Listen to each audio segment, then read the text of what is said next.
If you don't know what to do with your arms while you sing, stay tuned for this video. Hi and welcome to today's video. In case you don't know me yet, my name is Freya. I'm a professional singer and vocal coach from Germany. Being on stage and even just being in the practice room, especially when you are not just by yourself, but when you are with someone else, either your teacher or someone else that you're singing to, it becomes a little awkward sometimes. Here's the thing, it really starts in your practice. And I always teach all of my students to get to the default position of not having to do anything with your arms. The default position is you want to have a lifted sternum and you want to have a good alignment in your spine, so stand very straight and tall so that your shoulders and arms are really relaxed. You want to be able to dangle your arms so they're very relaxed, very loose. And the first step in really having a very natural look when you're singing is to not have to do anything with your arms. I know it's hard. Tension wants to go into your shoulder, into your fingers. Sometimes you'll see singers stand there like with cramped hands. You want to relax your hands. You want to relax your arms, your shoulders, very, very loose. Because the fact is you don't need them to sing on a technical note. So whenever you do any exercises or practice to sing, focus on not having to do anything. Focus on putting the tension somewhere else.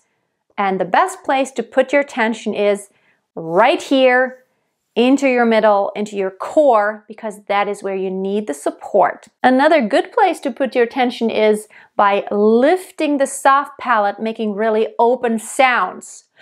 Na, na, na, na, na, na, na.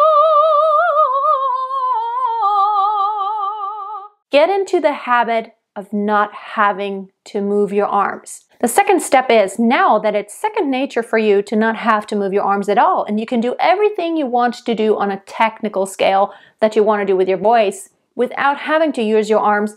Now you can use your arms intentionally. And here's the thing. Whenever you express, you don't want to express down here.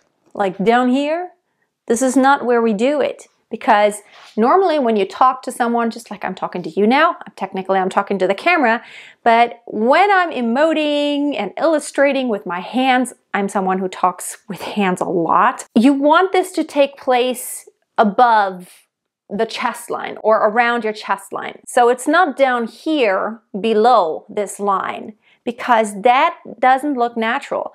Normally when you talk to people, you're like, yeah, see, do you listen to me? Oh, I have something really important to tell you. Did you see that over there? And I was trying to sing and I was trying to work on this. And see how I'm always using my hands, because when I talk to someone or when you talk to someone, you actually look at their face, you look them in the eyes, and that's where we actually emote very naturally. So when you sing, do the same thing. Don't do it to where it becomes a cliche motion. See, even when I'm illustrating what I'm doing now, I'm actually doing it to where you can see it. And I'm not just doing this when I talk. I don't go, yeah, do you see how this all works with singing? That would be a little strange. It's not a natural way to emote and to illustrate and to look like I'm actually really telling a story. If I'm doing it down here, or I continuously do this, or I do this, hello. I know a lot of singers like to do that. While you can do those things, don't get into the habit of needing these things as a crutch. You don't want your arms or some movement that you make in your body to be a crutch, because you want to strip it all away and be able to stand on your technique and just to be a standalone thing, so that later you can add to it to be more effective in explaining and talking about your story and just really making a point when you're singing. Here's the thing, when you sing, you want people to get the story, to get what is in the words and in the music, but you just happen to be singing it. So whenever you emote, maybe it helps you to take away the music and just speak the words. When you speak the words of a song, just imagine you have someone standing across from you and you're telling them that story. You're talking to someone, even when you're talking to yourself. Maybe you're talking, record yourself on camera and see what that looks like. Does it look awkward, or does it actually look like you're talking to someone? I'm very much used to talking to the camera and to talking to people, so it's really easy for me to do this in a very natural way. But I remember back in time when I started out singing in college, I remember it being so awkward and I didn't know. I kind of knew what I wanted to do with my arms and my hands, but I felt like I was just paralyzed, and I felt like, does that look stupid when I do it? I wasn't confident enough to actually go ahead and move. So what I did was I made it really small, and I made it like down here, and then it looks awkward.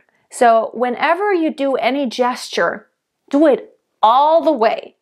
So when I'm go somewhere over the rainbow, if I wanted to actually illustrate a rainbow, that is just a really weird example, but you know, who would do that, singing that song? But just to make an example, somewhere over the rainbow.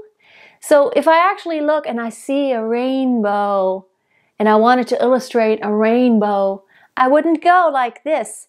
Somewhere over the rainbow.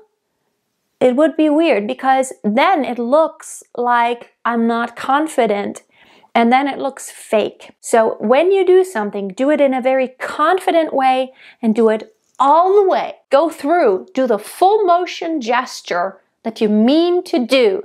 And if you wanted to, you know, of course, a lot of times you will have a microphone. And by the way, using a microphone is also a crutch. It does make it easier because now you have one hand designated to holding the mic and the other hand, so now you only have half of everything to think about, so just half of the amount of hands. And it is easier sometimes just to do some cliche kind of motions here, but they aren't so cliche as long as you follow through. So if I were to hold a mic in this hand and then I went somewhere over the rainbow, if I make it really timid and small, it also looks strange. So somewhere over the rainbow.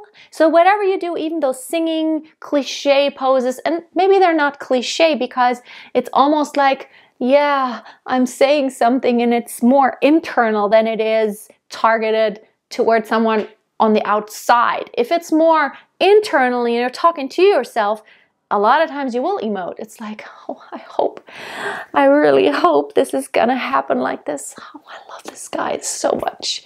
And then if I hold a mic, it's like, I love you, but you just don't know yet. It's like really talk to yourself, but make it take place more up here than down there. So I hope this lesson helped you. Let me know in the comments, do you feel awkward about using your hands and your arms when you sing? Do you know what to do with them? Or does it feel a little bit strange? Do you feel like you would like to move and you would actually know how to move, but you're not quite brave enough to actually go all the way? Let me know in the comments. I'm very interested because I remember how I was way back in time. It was really hard. Thank you so much for watching. In case you're interested in my t-shirt, I thought this would be like the perfect summary of what singing is. This is the essential process. Breathe. Without air, there is no singing. Breathe, breathe, breathe. And that's what I always tell my students over and over and over and over again. Breathe, not just a little bit. Really breathe. You need this. It's your engine. Sing and then sing. So breathing is the inward process, and then exhaling and singing is the outward process, and then repeating. That's what music consists of, and that's how you turn your voice into music. So if you're interested in also getting one of those t-shirts, and stating to everyone that you are a singer.